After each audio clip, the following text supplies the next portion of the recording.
Setembro de 2008, um banco de 158 anos faliu da noite para o dia. As 600 bilhões de dólares foram perdidos. Contas de aposentadoria somem. Milhões perdem empregos. Mas e se eu dissesse que a causa real começou com uma mentira tão simples que poderia ser pendurada em um outdoor? Por que alugar quando você pode comprar? Ouça uma música animada. Estamos em 2002. Os Estados Unidos ainda estão se recuperando da ressaca da crise do dólar. O 11 de setembro acabou de dar um soco na economia e Wall Street está meio nervosa. Mas não se preocupe, o Federal Reserve tem um plano. Cortar as taxas de juros para basicamente zero. Pronto, o dinheiro é barato. Pegar empréstimos é fácil. E de repente, o passatempo nacional favorito de todos não é mais beisebol. É comprar uma casa. Parabéns! Você tem as 500 mil dólares aprovados, mas ganhamos as 40 mil dólares por ano, sem problemas. Taxa ajustável, parcelamento antecipado, empréstimo ninja. Espere, o que é um empréstimo ninja? Sem renda, sem emprego, sem ativos, sem problemas. Veja, no início dos anos 2000, ter uma casa própria não era só um teto e 4 paredes. Era o sonho americano. Significava estabilidade, status, felicidade suburbana, e a mensagem que estava sendo passada em cada anúncio, outdoor e seminário sobre hipotecas era alta e clara. Por que alugar quando você pode comprar? Os bancos concordaram. Na verdade, eles concordaram tanto que começaram a jogar dinheiro nas pessoas como se fosse um game show, e todo mundo estava ganhando. Entrou em cena a hipoteca subprime. Tradução: empréstimos para pessoas com crédito ruim, renda instável ou uma vaga ideia do que é dinheiro. Crédito ruim, sem crédito, morando em uma van. O senhor se qualifica para um condomínio de luxo. Devo me preocupar em pagar isso de volta? Não é problema seu. Se você não pagar, nós apenas vendemos a casa por mais. Era uma corrida do ouro imobiliária, um frenesi. Todo mundo estava comprando. Os preços dispararam. A casa do seu vizinho dobrou de valor em 6 meses. Normal. Baristas e funcionários de meio período do McDonald's são aprovados para hipotecas, mesmo com as 5 dólares. Apenas um dia normal nos anos 2000. E as regras? Essas foram jogadas pela janela. Padrões tradicionais de empréstimos muito lentos. Avaliações de risco muito chatas. Entradas opcionais. Se você tivesse pulso, tinha uma hipoteca. As pessoas compravam casas como se fossem macarrão instantâneo. Empréstimos. Dinheiro fácil para credores. Os corretores de hipotecas ganhavam comissões mais rápido do que conseguiam dizer bolha. Por trás de todo o burburinho, havia uma fé cega de que os preços dos imóveis sempre subiriam, porque sempre subiram até agora. Mas por baixo das casas abertas e das bancadas de granito, uma pergunta persistia. O que poderia dar errado? Spoiler. Tudo. Mas estamos apenas começando. Em 2005, comprar uma casa não era mais uma questão de estabilidade. Era uma questão de vendê-la como uma panqueca e torcer para que o próximo comprador pagasse o dobro. O mercado imobiliário não era um abrigo. Era um bilhete de loteria. Dou aulas de fonética durante o dia e compro apartamentos à noite. Acabei de comprar minha terceira casa sem dar entrada. Eu nem moro em nenhuma delas. Aqui está seu café com leite. Desculpe a demora. Meu banco acabou de me ligar e me ofereceu outra cobertura em Miami. Isso não era investimento. Era uma obsessão nacional. Comprar, vender, lucrar, repetir. E quanto mais pessoas aderiam, mais os preços disparavam. Quanto mais eles disparavam, mais pessoas corriam para comprar. Era como tentar apagar um incêndio jogando gasolina nele. E todo mundo tinha um fósforo. Mas por baixo do exterior em brasa, podridão. Aquelas hipotecas subprime que todo mundo estava comprando eram ruins. Tipo, ruins de verdade. Dívida de alto risco, baixa garantia e pouco verificada. Mas Wall Street tinha um truque de mágica. Eles juntaram todo esse lixo, colocaram um rótulo e venderam para investidores como seguros, apresentando títulos lastreados em hipotecas, agora com 80% a mais de mentiras. Como fazer empréstimos tóxicos parecerem ouro? Fácil. Você faz as agências de classificação os chamarem de AAA. Este tem baristas falidos e colegas de academia desempregados. Parece tudo bem. Aqui está a parte que eles não colocam no folheto. As agências de classificação estavam sendo pagas pelos bancos que estavam classificando. É como contratar um crítico gastronômico e depois dizer a ele que não será pago a menos que dê ao seu frango cru uma estrela Michelin. A portas fechadas, os riders sabiam que esse pacote era um saco de merda. Mas Wall Street não tinha terminado de cozinhar. Eles pegaram aqueles pacotes de hipotecas instáveis e os misturaram em algo ainda mais complicado. Obrigações de dívida garantidas, CDOS. Por meio da alquimia financeira, empréstimos ruins se tornaram ativos com grau de investimento. Na verdade, nem todo mundo foi enganado. Um punhado de investidores, excêntricos, céticos, encrenqueiros, leram as letras miúdas. Eles viram a podridão dentro do boom e, em vez de comprar, fizeram uma pergunta ousada: e se apostássemos contra ele? O problema, não havia nenhum produto que permitisse fazer isso. Então, eles marcharam para as fortalezas de mármore de Wall Street e disseram: esses empréstimos são lixo. Queremos vendê-los a descoberto. Vocês podem construir algo que nos pague se eles quebrarem? Vocês querem apostar contra o mercado imobiliário? Isso é adorável. Aspas. Tudo bem. Vocês querem seguro? Nós faremos. Vocês nos pagam mensalmente. E quando nada acontece, nós embolsamos o prêmio. Todo mundo ganha, principalmente nós. Quer dizer, não é como se o sistema inteiro fosse entrar em colapso, certo?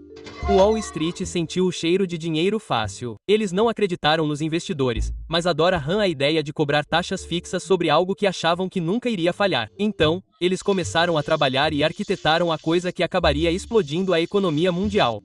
Credit Default Swaps. Contratos de seguro que pagavam se esses investimentos lastreados em hipotecas dessem errado. O estranho é que você não precisava ser dono do investimento para comprar o seguro. Era como comprar um seguro de vida para a avó do seu vizinho e torcer para que ela escorregasse da escada amanhã. Todo o sistema era uma torre Jenga feita de mentiras e alavancagem. Cada bloco, uma hipoteca ruim. Cada camada, uma aposta maior e mais arriscada. E no topo, um brinde a outro bônus recorde. Com dinheiro fácil, quem precisa de ética? Os delatores foram ignorados. Os reguladores estavam cochilando. Os poderosos, ricos demais, gananciosos demais para parar. A festa continuou enquanto o chão estalava silenciosamente sob eles.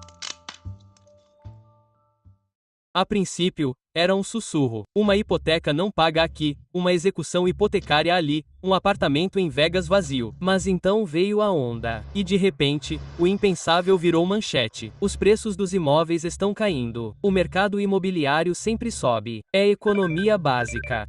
Isso não deveria acontecer. Durante anos, o mercado imobiliário foi uma torre Jenga feita de mentiras, alavancagem e otimismo selvagem. Mas em 2007, alguém puxou o bloco errado. Os empréstimos subprime, aqueles negócios podres e arriscados envoltos em enfeites financeiros, começaram a implodir. E os títulos lastreados em hipotecas construídos sobre eles. Sim, eles eram bombas relógio e explodiram. Os bancos que tinham enchido seus portfólios com ativos seguros de repente perceberam que estavam segurando lixo radioativo. Os pacotes com classificação AAA, na verdade, eram plutônio financeiro. Não podemos vender esse lixo e depois zerar o mercado.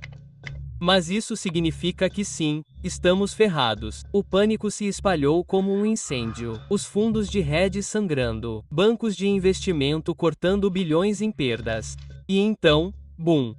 Lehman Brothers, uma instituição de 158 anos, faliu. Sem resgate. Nenhum herói. Apenas uma cratera de US 600 bilhões de dólares no meio de Wall Street. A mensagem era clara. Se o Lehman pode morrer, qualquer um pode. Os bancos interromperam empréstimos mútuos de imediato. Os mercados de crédito congelaram. Foi como se alguém tivesse puxado o cabo de energia da economia global. Preciso de empréstimo para a folha. Desculpe. Não há liquidez. O que isso significa? Significa que estamos fechados. Boa sorte. Tudo congestionado. As famílias não conseguiam obter hipotecas. As empresas não conseguiam pagar a folha de pagamento. Os investidores não conseguiam sacar. Os aposentados viram suas pensões evaporarem em tempo real. Os 401 quilosegundos torrados. As economias de uma vida acabaram. O mercado de trabalho evaporou. No final de 2008, estava em modo de colapso total. Milhões de desempregados. Execuções hipotecárias às alturas. Avisos de despejo empilhados como correspondência indesejada. Refeitórios populares ficaram sobrecarregados, sem atender a todos os famintos e desabrigados. Os escritórios de desempregados pareciam campos de auxílio emergencial. Não era só Wall Street em chamas. Era a Main Street em queda livre. E não parou na fronteira do EUA. Os principais bancos da Islândia faliram. As ações de Tóquio despencaram. Os líderes europeus se esforçaram para responder. De Londres a Reiki, de Tóquio a São Paulo, os mercados quebraram. Os bancos faliram. As economias globais entraram em parafuso. A questão não era mais quem seria o próximo. Era se o sistema inteiro estava quebrado. A grande recessão havia começado oficialmente.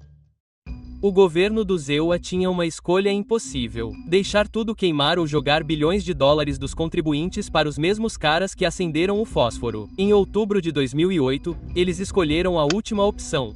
Preciso de US$ 700 bilhões para quê? Para despejar em bancos em chamas antes que tudo exploda. Entra em cena o TP, o Programa de Auxílio a Ativos Problemáticos. Basicamente, eles estavam dando a Wall Street um travesseiro de US$ 700 bilhões para se deitar. Por quê? Porque os bancos eram grandes demais para falir. Deixe-os entrar em colapso e eles destruiriam a economia global. Então, o governo fez o que tinha que fazer. Eles começaram a atirar dinheiro de helicópteros. Sério, empréstimos, resgates, compras de ações. Não importava a forma que assumisse. Se seu balanço patrimonial tivesse fumaça saindo dele, o tio Sam trouxe a mangueira de incêndio. Mas não foram apenas os bancos que receberam o tratamento dourado. A AIG, a gigante dos seguros que apostou trilhões em lixo, recebeu mais de US$ 180 bilhões em ajuda. Até mesmo a GM e a Chrysler, empresas automobilísticas, receberam as US$ 80 bilhões.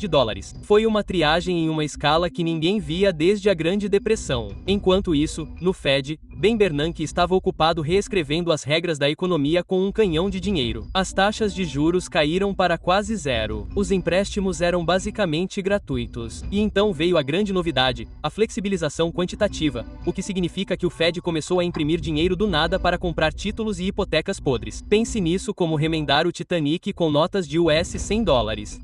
Não se preocupem, deixem-me cozinhar. E adivinha? Funcionou.